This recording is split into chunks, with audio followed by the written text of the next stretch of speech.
Miss, মাফ করে দেন, আর একটু এনার্জি নষ্ট করা আমার পক্ষে সম্ভব না।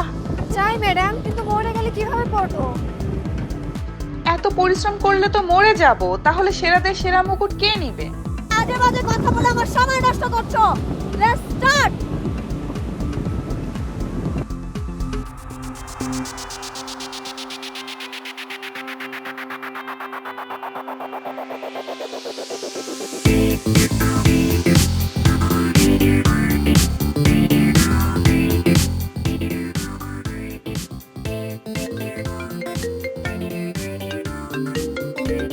এই তোমরা করো, আমি একটু যাচ্ছি। মনে হয়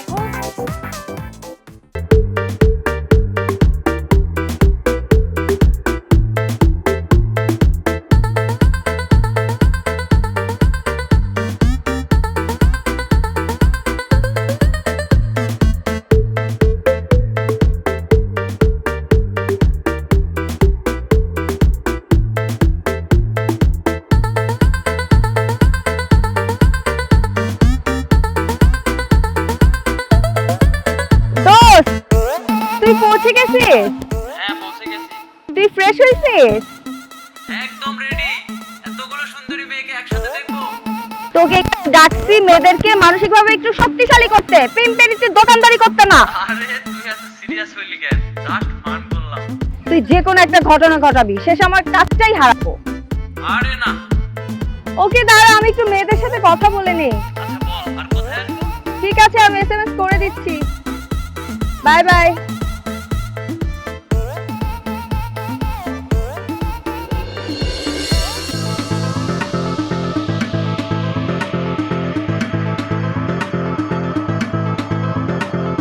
গাইস, আজকের দিনটা আমরা একটু অন্যরকম ভাবে কাটাবো। ম্যাম, আমি আর কোনোভাবে এই দিনটা কাটাতে চাচ্ছি না।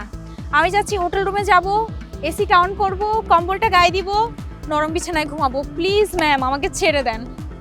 আমি বুঝতে পারছি না তোমরা কাজটা আগ্রহ নিয়ে কেন করছো না।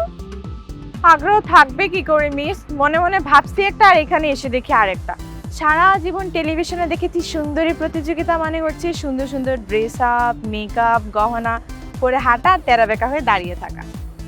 আর এই 2 দিনের অভিজ্ঞতার আলোকে আমি বলতে পারি মিস, আপনি যা শুরু করেছেন মনে হয় আমাদেরকে দিয়ে লাস্ট পর্যন্ত মাটি কাটিয়ে ছাড়বেন। এত পরিশ্রম করলে মিস গ্ল্যামারের গত থাকবে না, যা গ্ল্যামার আছে সবই চলে যাবে, তাহলে সুন্দর হব কিভাবে? পরিশ্রম না করলে সফলতা আসবে না। মেকআপ গেটআপ তো পরের হিসাব।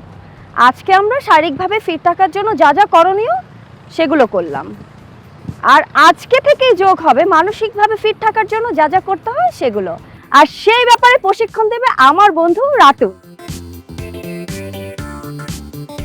সরি মিস, গত 2 দিন শরীরের উপর দিয়ে যা গেছে, এখন যদি মনের উপর দিয়ে যায় তাহলে তো আমাদের কোনো আশা ভরসাই থাকবে না। এখানে আসাটাই ভুল হয়েছে। তো রিয়া, তোমার যাওয়ার ব্যবস্থা করে দিই।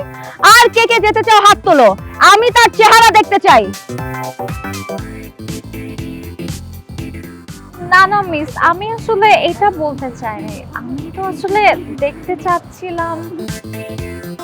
এখানে দেখার জন্য তো আমি আছি, তাই না? তুমি কি আমাকে দেখতে পাচ্ছ না?